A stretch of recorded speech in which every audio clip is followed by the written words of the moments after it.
Passar imediatamente ao segundo interveniente, o professor Dr. Pedro Fernandes Sanches, que nos vai falar de aspectos jurídico-constitucionais. Quem não conheça ou quem não conheça muito bem, o Dr. Pedro Sanches é um dos nossos jovens constitucionalistas, é um docente que vai ter um grande futuro nesta faculdade e com o qual certamente todos vamos aprender. Senhor professor, quando entender, a palavra é sua. Muito obrigado, Sr. Professor. Eu gostaria muito de agradecer o convite tão amável que me dirigiu para estar aqui presente hoje e, na sua pessoa, felicito também o Centro de Investigação de Direito Privado por um evento tão oportuno, vem exatamente no momento certo para esta discussão científica. Gostaria também de saudar, além do Sr. Professor, também o Sr. Bastonário Dr. José Miguel Júdice e o Sr. Professor Fernando Araújo. É um gosto também partilhar a mesa com os Srs. Professores. Naturalmente que a perspectiva que vamos adotar agora já não é tanto de apreciação política nem económica. Neste ponto vamos fazer uma apreciação apenas técnico-jurídica, percebendo qual é a conformidade ou falta dela destas medidas com a Constituição. É apenas isso que vamos fazer agora.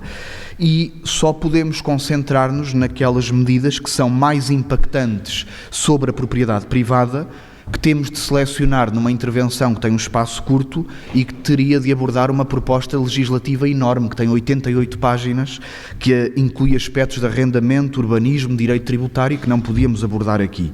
Portanto, o maior destaque tem de ser dado exatamente às medidas mais divulgadas de arrendamento compulsivo e também de reforma do alojamento local.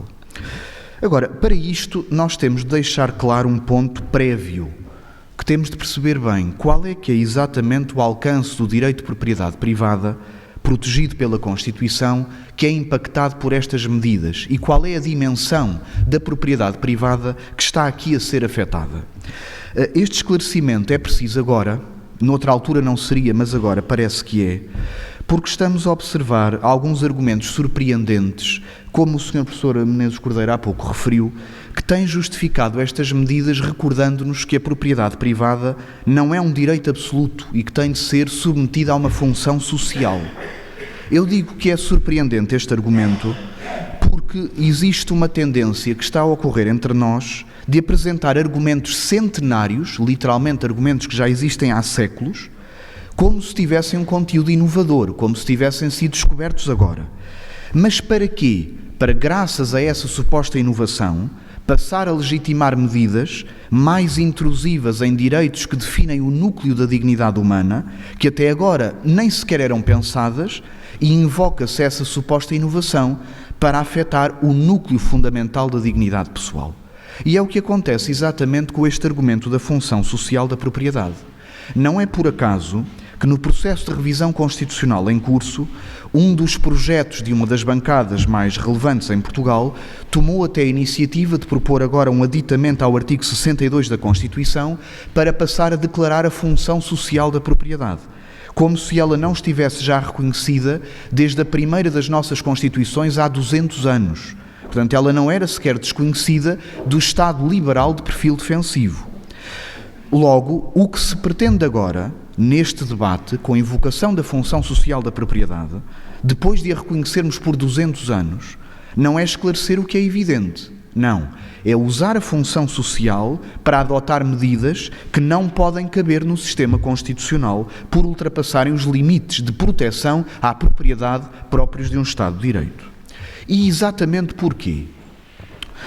Só para tomarmos um exemplo na jurisprudência do Tribunal Constitucional que permite afastar a ideia de que estaríamos aqui hoje a partir de uma visão oitocentista burguesa da propriedade privada. Pelo contrário, na amplíssima jurisprudência do Tribunal Constitucional, o Tribunal tem tido o cuidado de esclarecer as diferentes vertentes da propriedade privada e reconhecer que nem todas merecem a mesma proteção jurídica. O Tribunal é muito razoável neste ponto, porque ele reconhece que a propriedade tem um conteúdo que chamaríamos multidimensional. No sistema de direitos fundamentais, verdadeiramente não há um direito de propriedade, há um feixe de direitos fundamentais, direitos a prestações positivas e negativas do Estado e que têm um peso muito diferente para a dignidade individual. Algumas têm um peso menor, podem ser facilmente afetadas pelo Estado.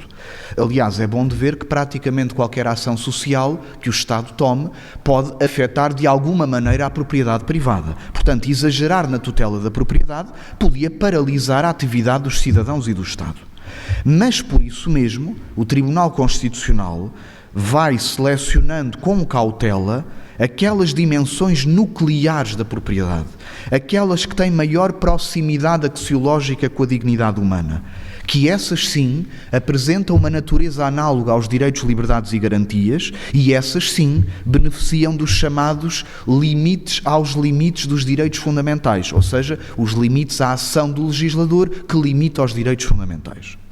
Ora, quais são estas dimensões mais protegidas?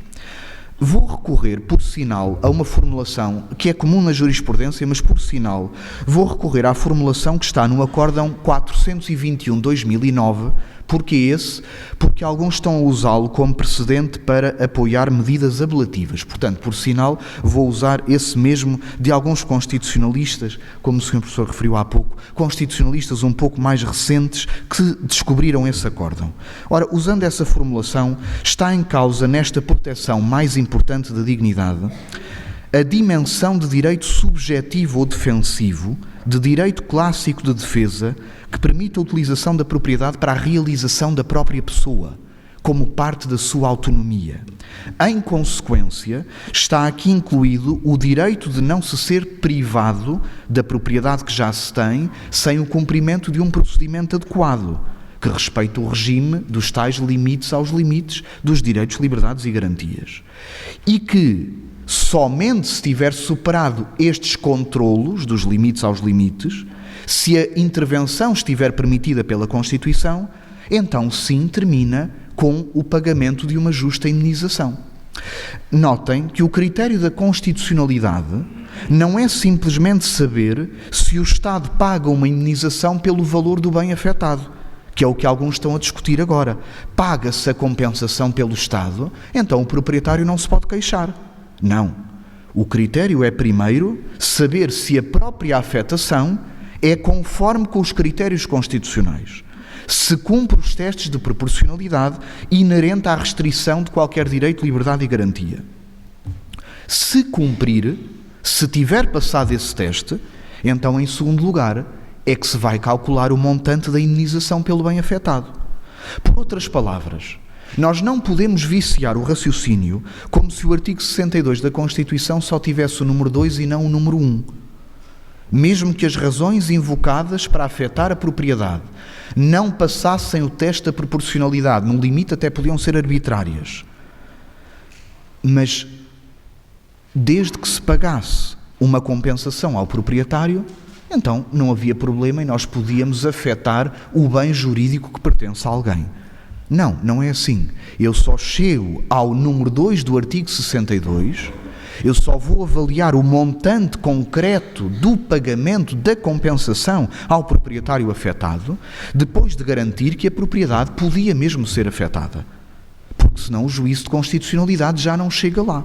Aliás, se não fosse assim, não existia direito de reversão no nosso ordenamento jurídico. Porque é que havia de haver reversão? O Estado já pagou o valor do bem, porque é que o proprietário há de estar preocupado com o que é que se faz ao bem a seguir? Não, há reversão, exatamente, porque a Constituição está a proteger também a propriedade em si. Não é só o valor do bem. Continua a haver inconstitucionalidade se a própria afetação do bem não passa o crivo da proporcionalidade que é exigido pela Constituição. Este é, então, o alcance da propriedade privada que estamos aqui a discutir. Era preciso deixar claro este ponto. Agora, esta proteção da propriedade privada, isto não é um direito absoluto e é suscetível de restrições, que é o argumento que se usa sempre? Claro, não é absoluto porque nenhum direito é, porque todos estão sujeitos a uma reserva imanente de ponderação. Isso acontece com qualquer norma que tenha a natureza de princípio.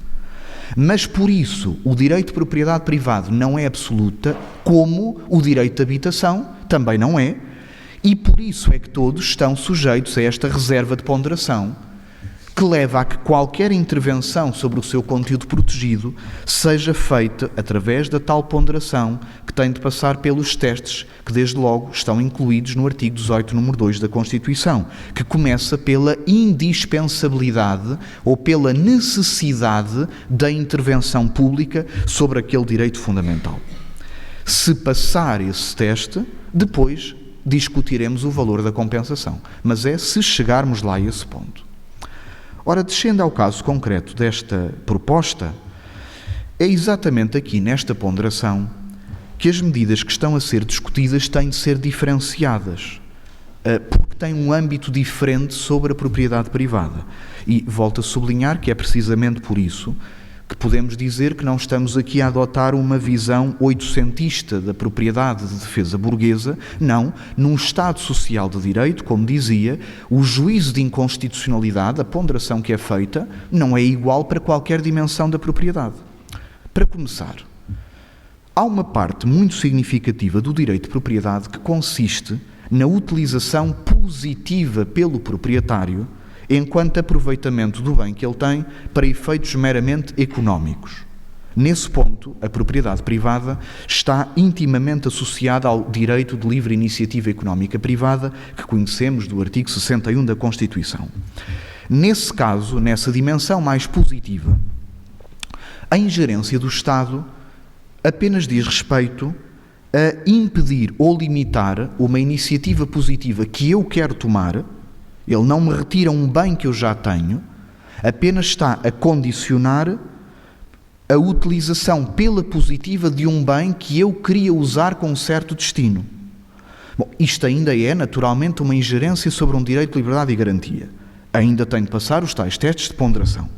Mas é mais fácil passar esses testes, porque está a existir um condicionamento positivo a uma iniciativa que eu quero tomar, mas a minha iniciativa também tem reflexos sobre terceiros, até sobre os seus direitos defensivos. A ingerência pública sobre a minha iniciativa é mais justificável. Por isso, usando mais uma vez o paralelo da iniciativa económica privada, o artigo 61 da Constituição, como sabemos, tem sido sujeito a inúmeras restrições admitidas pelo Tribunal Constitucional que não são inconstitucionais. Ora, isso é que explica porque é que será mais fácil, do ponto de vista constitucional, uma medida que restrinja a utilização do bem, por exemplo, para medidas de alojamento local. É mais fácil justificar essa ponderação do que no caso que vamos ver a seguir do arrendamento compulsivo. Uma vez mais, como digo, não estamos aqui nesta intervenção a discutir o mérito da medida, sobre isso temos um painel de especialistas que sabem muito mais do que eu sobre esse ponto e que farão a crítica devida. Estou apenas a dizer, do ponto de vista da ponderação constitucional, é mais fácil esta medida superar a ponderação. Porquê? Existe um condicionamento à utilização específica que o proprietário quer dar ao seu bem, utilização essa que não prejudica que o proprietário possa ter outras iniciativas que tenham efeitos similares. Eu não posso arrendar o meu bem por curta duração, por exemplo, mas posso usá-lo para outro tipo de arrendamento. E a ponderação é diferente porque nos vários pratos da balança que vamos pesar, a favor da medida nós já temos outras razões de peso, desde logo a proteção de outros proprietários que na sua privacidade podem ser afetados por um arrendamento de curta duração. Portanto, neste ponto, a ponderação terá de passar por outros aspectos, que têm que ver com o quê? Como será falado a seguir. A dimensão de adequação económica que a medida que tiver. Por exemplo, à luz dos subtestes, subprincípios do princípio da proporcionalidade, será que a medida de limitação do alojamento local é economicamente eficiente? Se ela não tiver essa eficiência, eu nem sequer chego ao passo seguinte, nem sequer chego a ver. Ela afeta muito ou pouco o direito de propriedade. Não, ela não passa sequer o crivo inicial da adequação ou da idoneidade. Portanto, nós temos de fazer essa avaliação económica inicial, que certamente será feita em seguida e também num painel que será dedicado a esse ponto. Agora, isto permite contrastar essa medida inicial com a medida de arrendamento compulsivo. Nesse ponto, sem prejuízo da avaliação económica também que possa ser feita e que será interessantíssima, eu diria que a questão vai logo morrer no plano da ponderação constitucional pura, abstrata. Nem sequer seria preciso chegar a uma ponderação económica posterior sem prejuízo dela ser feita. Diria eu que a ponderação morre logo aqui no tocante ao arrendamento compulsivo. E porquê é que morre aqui independentemente de qualquer avaliação económica? Porque, neste caso, eu não estou a condicionar uma iniciativa positiva que o proprietário tenha tomado e que pode prejudicar os direitos de terceiros proprietários na sua propriedade e na sua privacidade. Não. O Estado está simplesmente a eliminar a dimensão negativa ou defensiva da propriedade, de não utilizar a propriedade com um fim que eu, como proprietário, não desejo. Este é o núcleo básico em que a propriedade se associa à dignidade pessoal, à autonomia básica do ser humano. Aqui não está em causa a dimensão da utilização da propriedade para uma iniciativa económica. Pelo contrário, no arrendamento compulsivo, está em causa a própria dimensão da propriedade para a proteção da autonomia de cada ser humano, utilizar ou não utilizar os seus bens de acordo com a sua escolha pessoal. Este é o radical subjetivo de que o Tribunal Constitucional falava há pouco no acórdão que referi, mesmo em acórdãos limitativos da propriedade privada. Aqui havia um radical subjetivo em que o Estado não podia tocar. Alguém responderia desde já, logo para replicar a essa objeção, poderia responder num ordenamento constitucional que permita a expropriação, que até permita a venda forçada, como o Tribunal Constitucional também permitiu em 2009, não é muito mais fácil, por maioria da razão, aceitar uma medida em que o proprietário mantém o bem e o Estado só está a condicionar a utilização que o proprietário faz desse bem? Não. Esse argumento é uma falácia. Se o Estado considera necessário, pelo motivo que for, desde que passe o teste de proporcionalidade, considera necessário ficar com o bem de alguém, paga o seu valor justo, o valor total do bem, e o bem fica para o Estado. A questão é saber se consegue justificar esta expropriação à luz da Constituição. Isso é outra questão. Agora, se ele não está disposto a suportar esse sacrifício financeiro, se não paga o valor do bem, o que não pode fazer é manter o bem na esfera do proprietário, alegar que o bem ainda pertence ao proprietário e por isso o Estado não tem de lhe pagar o valor pela perda total do bem, mas a seguir dizer que tem o direito de determinar o fim específico que o proprietário vai dar ao bem. Se ele não está a ser habitado, então o seu imóvel, o seu bem, vai ser habitado por pessoas que o proprietário não selecionou, nem controlou, pelo valor que o Estado definiu e não o proprietário definiu. Aqui, como dizia, está em causa a afetação da esfera de autonomia nuclear do ser humano quanto à utilização dos seus bens. Não estamos a impedi-lo sequer de uma iniciativa positiva, de utilizar o bem com um certo fim. Estamos nós a tomar a iniciativa de lhe dizer qual é a utilização que ele deve dar ao seu bem. Não é por acaso que a Constituição precisa de ter uma habilitação específica, no conhecido artigo 88, número 2, para que o Estado proceda ao arrendamento ou exploração compulsiva de meios de produção. Sem essa habilitação, esta intervenção do Estado seria inconstitucional. Ora, não encontramos nenhuma habilitação parecida para uma afetação da propriedade para efeitos de habitação. E no nosso sistema de direitos fundamentais, à luz do artigo 18, número 2 da Constituição, as habilitações restritivas não se aplicam por analogia. Este devia ser um pressuposto básico de qualquer pessoa que quisesse interpretar a Constituição para invocar direitos fundamentais que nela estão, como o direito à habitação. Quem quisesse invocar um direito fundamental desses, devia começar por conhecer este pressuposto, que supunhamos nós que já estivesse garantido e sabido desde a licenciatura em Direito. Mas mais, ainda que assim não fosse, e que até se superasse este crivo inicial, os defensores desta medida também nunca explicaram como é que ultrapassam os restantes passos da ponderação, que é sempre obrigatória num direito de liberdade e garantia. Como é que ultrapassam os restantes testes de proporcionalidade que deviam ser realizados? Talvez se ultrapassasse ou não o teste da adequação da medida, depende da ponderação económica que seguidamente será feita. Mas, mesmo que se ultrapassasse esse teste, como é que a medida podia ultrapassar o tal teste da necessidade ou indispensabilidade que resulta do artigo 18, número 2 da Constituição? Como já vimos, os defensores desta medida respondem logo, e têm dito isso publicamente, que o teste da necessidade está cumprido, à luz da Constituição, porque era muito pior se recorresse a uma expropriação. Esta medida é menos lesiva, logo é necessária. Ora, além desse argumento não funcionar, pelas razões que já referi, que nós saibamos, o teste da necessidade não se faz na Constituição Portuguesa simplesmente por comparar a medida que se está a propor com outras medidas que ainda sejam piores. Porque senão, naturalmente, eu arranjo uma medida sempre que é pior e nada é inconstitucional. Isto é um erro metodológico básico no sistema de direitos fundamentais. A comparação faz-se com outras medidas que sejam menos lesivas. Menos lesivas. Se elas não existirem ou não funcionarem, então, aí sim, o teste fica cumprido. Ora, sendo assim, onde é que estão as alternativas menos lesivas, não são as mais lesivas da expropriação, as menos lesivas poderiam ser apresentadas e que os defensores desta medida não ponderaram?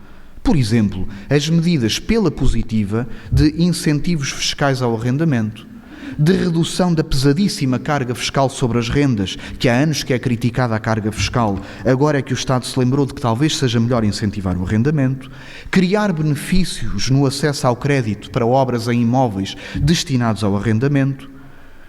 E onde é que está a utilização dos vastos imóveis que o Estado tem sem utilização? Onde é que estão estas medidas alternativas? E as medidas negativas, aliás, semelhantes ao que se pensou para o alojamento local, de penalizar de forma mais grave os imóveis devolutos, sobretudo no IMT, que é a forma habitual. Portanto, o teste de adequação talvez pudesse passar, mas o teste da necessidade não pode passar, pelo menos se for feito como a Constituição manda, se não for deturpado à nossa medida. E para terminar, apesar do teste de constitucionalidade já ficar resolvido com esta medida à nascença, se não passa a parte da necessidade, já nem podemos avançar. Mas mesmo que se pudesse avançar, também não se explicou como é que se passaria o teste da proporcionalidade em sentido estrito, que também é obrigatório pelo artigo 18 da Constituição. Ou seja, como sabemos, a comparação entre a intensidade da promoção do direito prosseguido em face da intensidade da lesão causada no direito afetado. Como vimos, esta é uma afetação violenta do direito de propriedade, na própria vertente da autonomia privada da propriedade.